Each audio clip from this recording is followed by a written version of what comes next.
The views expressed are not necessarily those of KSCJ and Powell Broadcasting Company. This program is not intended to replace the advice of doctors or other clinical providers. Consult with your practitioner to ensure the proper course of action for you. Welcome to When Things Aren't Going Well on AM 1360, FM 94.9 KSCJ. This program is dedicated to your mental health wellness and brought to you by Family Services, a United Way partner agency.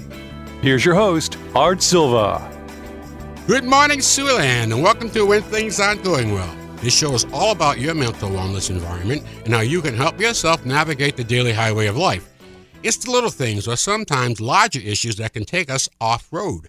Our goal is to inform and provide information that will help direct individuals to community resources that can help cope with life's mental health challenges. I'm Art Silva, and our show is brought to you by Boys and Girls Home and Family Services, serving in Siouxland community since 1894. Today, we have two special guests, Amy Block, Catholic Charities Executive Director, and Jennifer Jackson, Heartland Counseling Executive Director. Both organizations are instrumental in providing mental health services for the Siouxland community. Welcome, Amy and Jennifer. It's good to see you both. You too, Art. Good morning. Well, it's been a while, but later on in the show, we'll catch up on what your agencies have been doing. But how about a little background? Start with you, Amy, on your background. Sure. I've been in Siouxland for about the last 30 years and started my career at Jackson Recovery Centers and been with Catholic Charities about the last 10 years or so. Well, that's a great organization over there. You guys are doing a lot of great things. And you have one thing you two ladies have in common is geography, because you both have large areas that you cover.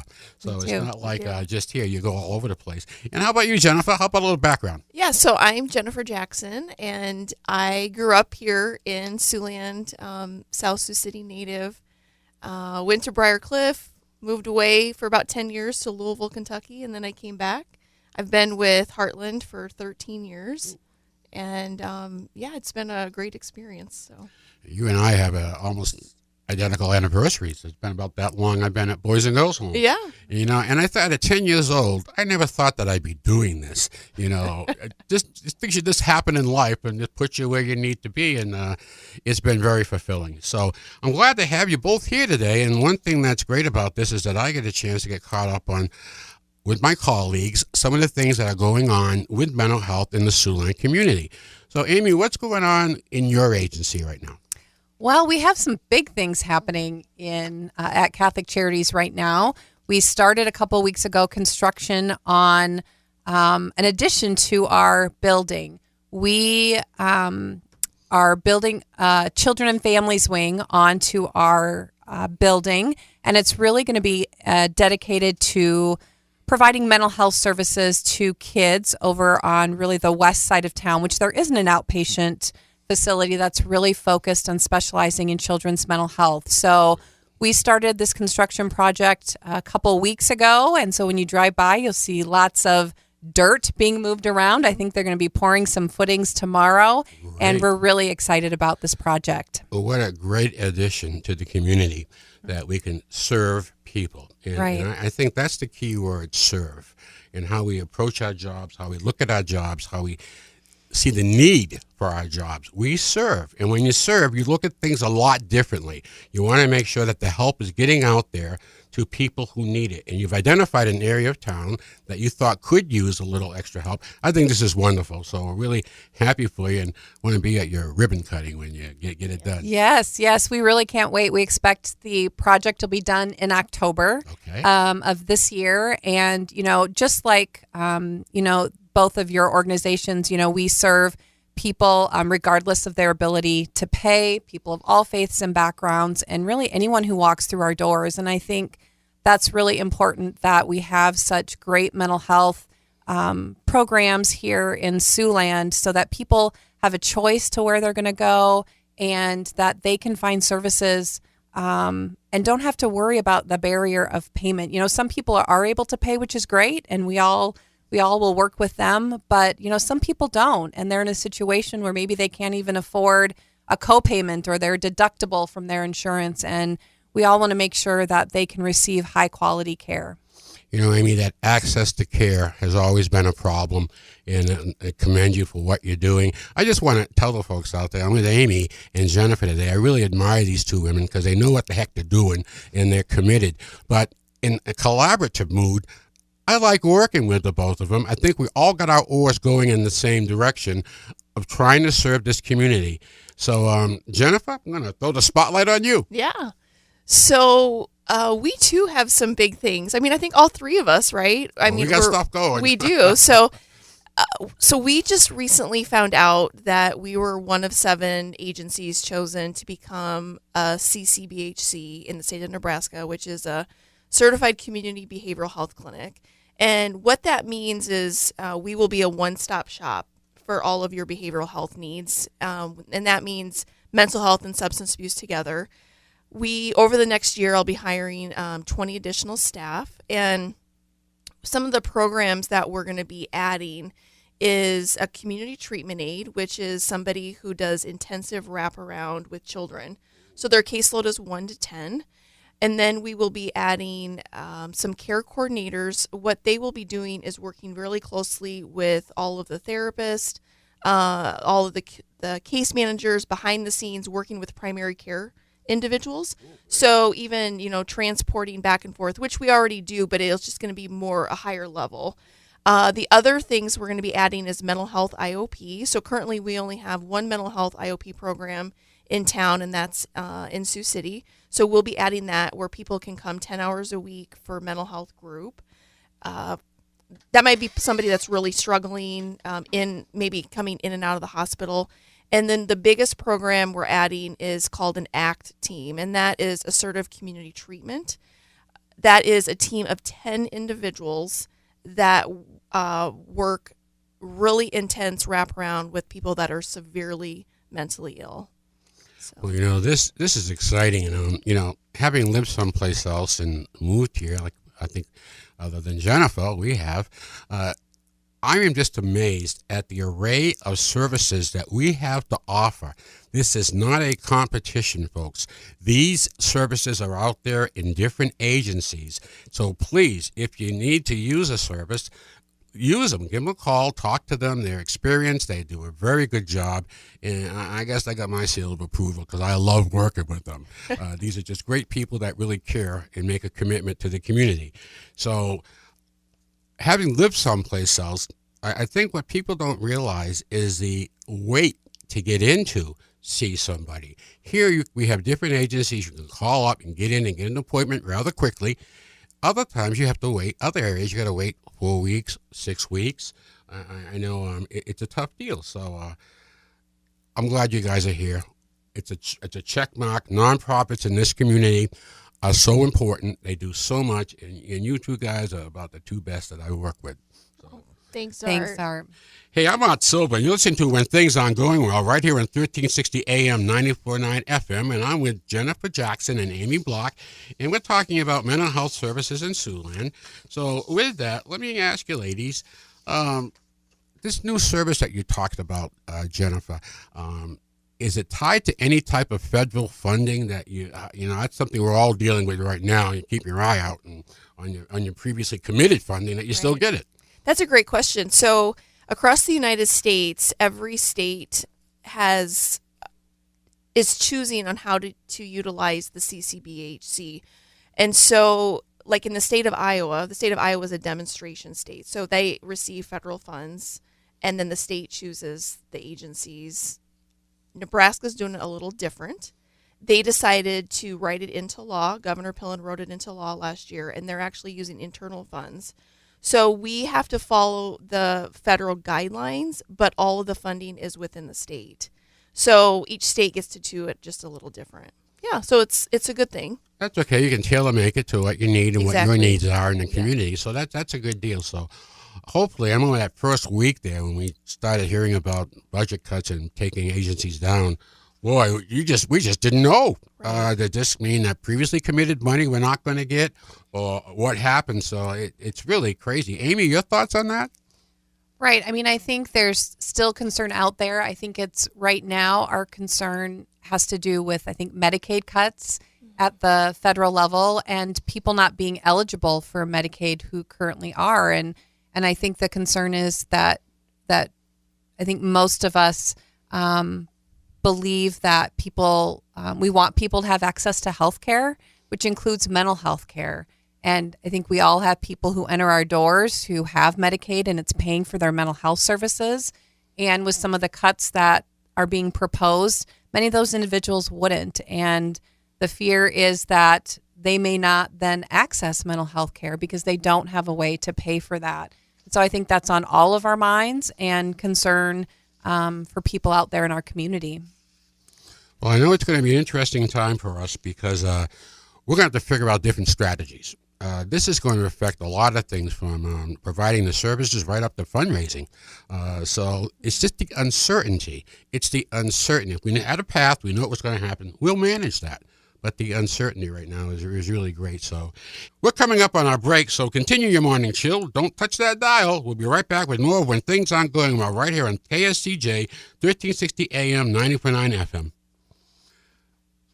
Oh, I forgot to take the garbage out again. My teen came home who knows when last night. That guy just cut me off. My boss totally doesn't get what I'm trying to do for his company. When will I enjoy life again? Will I ever catch up? I really should visit my parents soon before it's too late. Why is this guy in front of me stopping at a green light? Go! It's time for a checkup from the neck up to put yourself in a better state of mind. Sometimes it all seems to be coming at us pretty fast. Our instinct is to conquer our issues before we enjoy our actual life. It seems we just can't get caught up. That's when stress and anxiety absorb everything. Family Services, Inc. is here to get you back to enjoying your life. A call to Family Services will put you on a direct path to more happiness and inner peace.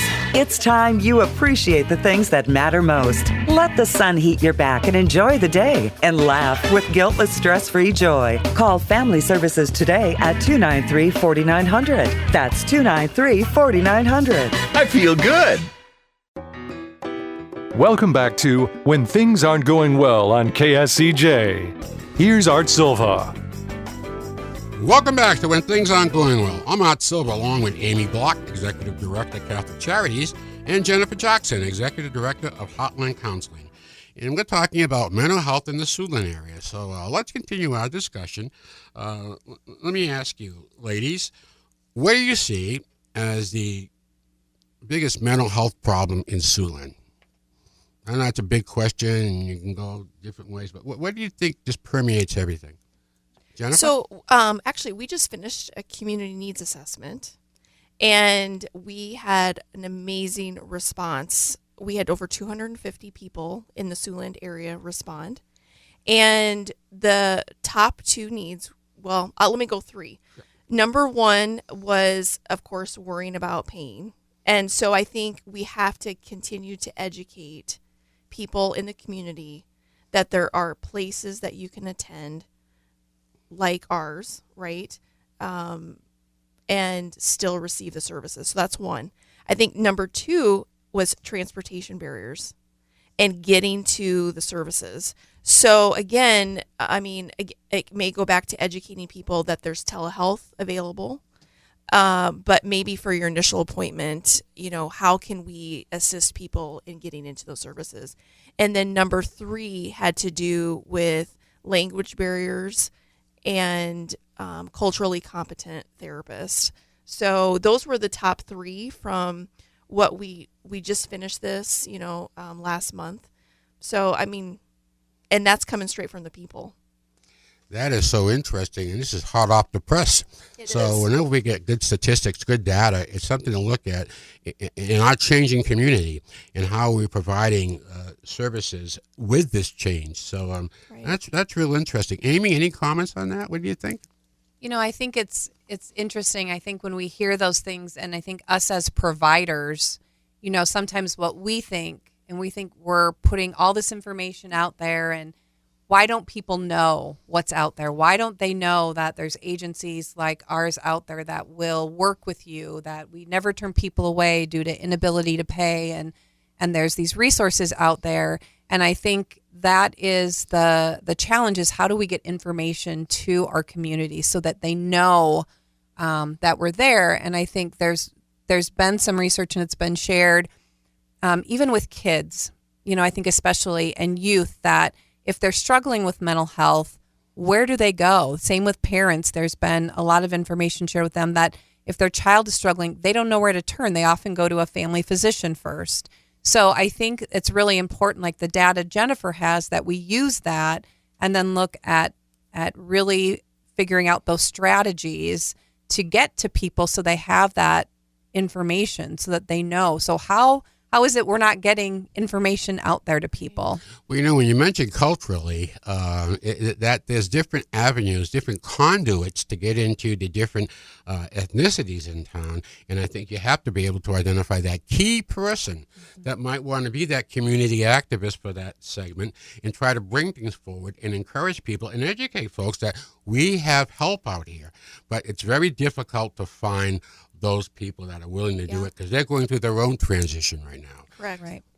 And it's interesting. So we worked with it was through the state on some programming, especially with those who were refugees, and they really found that there, as much, you think about how much even especially like Afghanistan refugees who came over, that as much trauma as they had experienced, that they were not apt to seek therapy. And they were much more willing, however, to talk to somebody from their own group, so to speak, and do more problem solving, and to look at different types of programming in our different populations that we have that's more targeted around that. So I think it's also us in the mental health field being more open-minded, maybe, about what therapy is or what counseling is when we reach out to different culturally diverse groups. And we have that variety here, so it's a great petri lab for us to look at in how we do it. And I love the way you're doing it by encouraging. It's nothing fearful. Here's what we got. It's a benefit, but also being a great listener to what's in their culture, what's important there, that's going to allow you to get your information through. So I just think it's fantastic. And the thing is, this is a both-way deal because you're learning as you go along on new things. Yeah. So that's absolutely great. Let's talk about children's mental health. What are you seeing on children's mental health? Amy, you at that? I think social media continues to be a lot of what we see connected with anxiety. I think that really continues to be what we're seeing, a lot of those two things, I would say. I think there's a lot of connectivity there with that. But anxiety seems to be really one of the prevalent things that we see with both boys and girls. And there's a lot of, I think, information out there. There's so much pressure on kids and pressure, whether it's with their peers, with their parents. You think about sports even, and the pressure that's out there with kids. And some of it is self-inflicted. Some of it is just sports start so much sooner with kids. And so that's definitely something that we've seen, in addition to, I think we certainly see a lot of generational trauma with kids coming through our doors. But those are the things that we're seeing. And we have, it's about 35 to 38% of our clients are kids now. At Catholic Charities. Are you seeing parental skills? How are they in line? Do they need some? Do parents need some help in raising I would say their kids? Always. Oh, I forgot that. Yeah.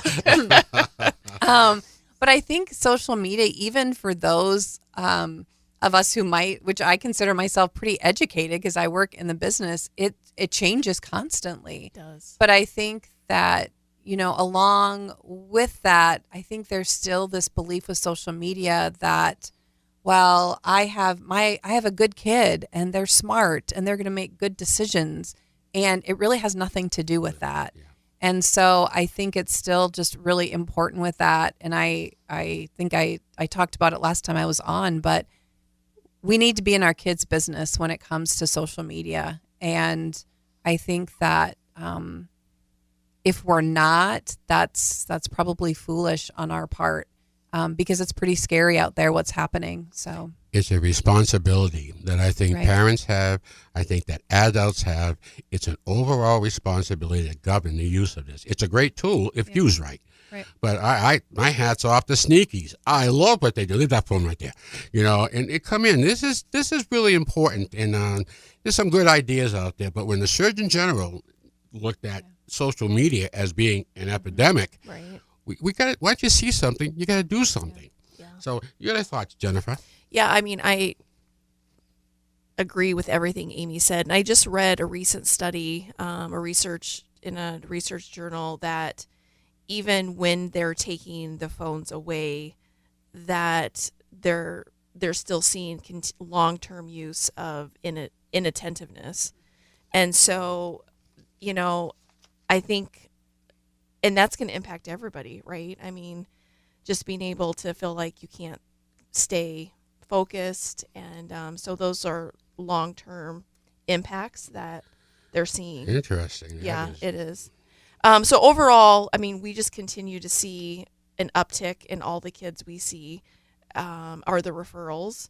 So currently we're in 14 school districts where we have full-time therapists in those schools across Northeast Nebraska, and we've had 4 more schools reach out to us asking if we would be willing to have therapists there. So if anybody knows any in Northeast Nebraska that somebody's looking for a full-time position in the schools, we have some openings right now. The other very exciting thing is that we just received a $500,000 grant from Clarkson Memorial Hospital out of Omaha, and from their foundation, where they're going to help fund 4 full-time therapist positions for the next 2 years. Congratulations. Thank you. What a way to go. That you Yes. touched probably the toughest area in the business right now, Yeah. and you attacked it with a good result. Way to go, Yes, Jennifer. thank you.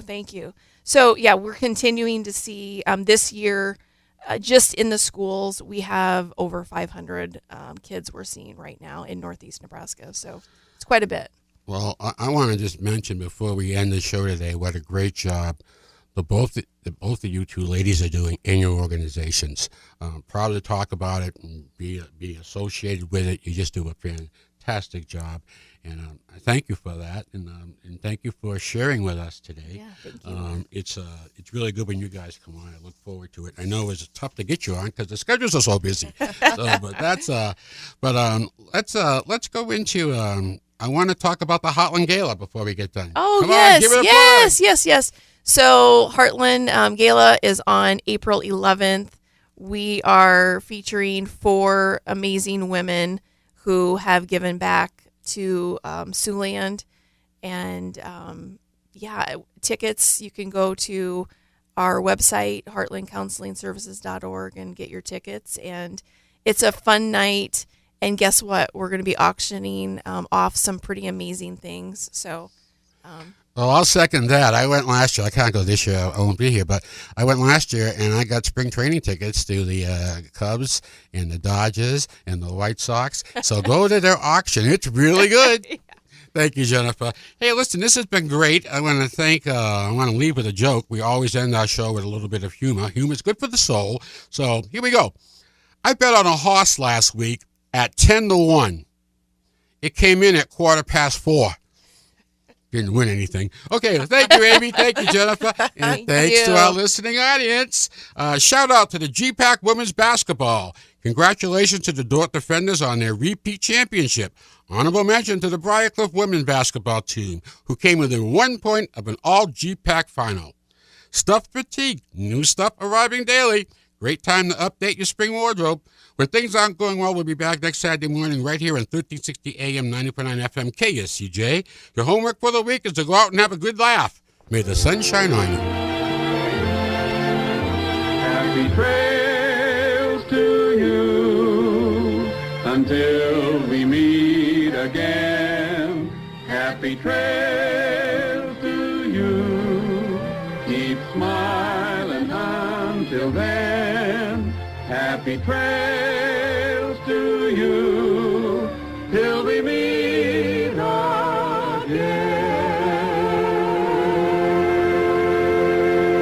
For more information on the services provided by Boys and Girls Home and Family Services, see them online at boysandgirlshomeiowa.org. Or you can call 712-293-4700 to get more information about family services, residential treatment, the Opportunity School, the Siouxland Family Center, and more. At Boys and Girls Home and Family Services, we change lives.